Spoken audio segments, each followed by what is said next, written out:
you've taken the film to India and Pakistan. Reactions, and especially, revisiting the people who had actually originally you'd interviewed.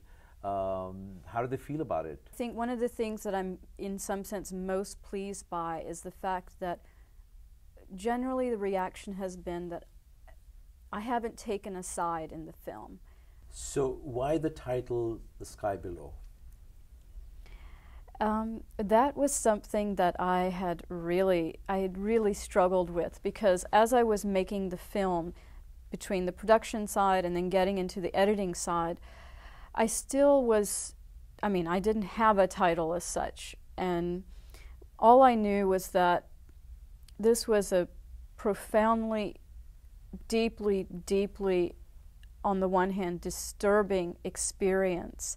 It's a very volatile region, it's a very volatile topic, it's a topic that people don't want to discuss, to the extent where they'll just dismiss you as far as like, why are you bothering to do that kind of thing. But on the same hand, and you referenced, the historical sites, and for me it was very much a celebration of the region. So that's why I wanted to capture the music, the culture, the incredibly gorgeous, stunning sites that especially Harappa and Mohenjo-daro also, yeah. Harappa, Mohenjo-daro, the Buddhist sites, the Jain temples in the desert in Tharparkar, just some extraordinary places in the world. So for me it was very much a celebration of that as well. So there was this dynamic that I was working with, and so for me it was important to capture that sensibility through something that was visually evocative, so a title that referenced something visual, and then also the sense of one's world being turned upside down. So what was your sort of this journey as such? To begin with, you weren't even sure where this, how this film would work, and then you go through this whole, travels between India and Pakistan, talk to people, actual visit sites.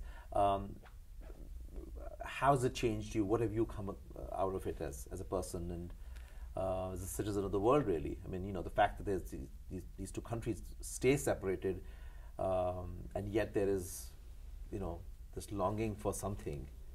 Well, I think that I think I've been very lucky that I've been able to travel so much and be able to meet people, interact, experience different cultures.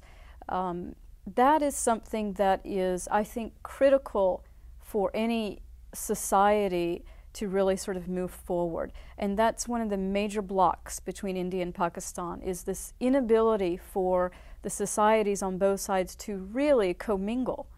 There's a clear divide, and there are, they'll take a step forward, but then the 2 steps back kind of thing. So this ability to really experience firsthand and not continue to look at those across the border, whichever side you're on, as the other, when you never have that human interaction, which breaks down all walls, when you get that chance and to really sort of develop those relationships in a very direct way.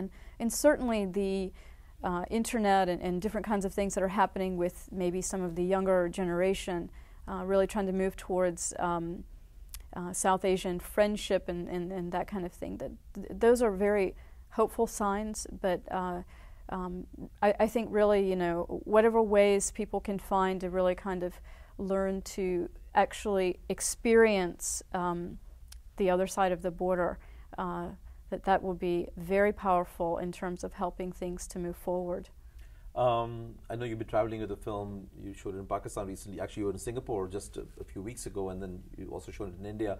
Any DVD plans in the near future, very soon? Oh, definitely. I have been traveling for a little over a year with this film now, and I've had, constant requests for this film. So yeah, I'm in the stage now to make it available on DVD.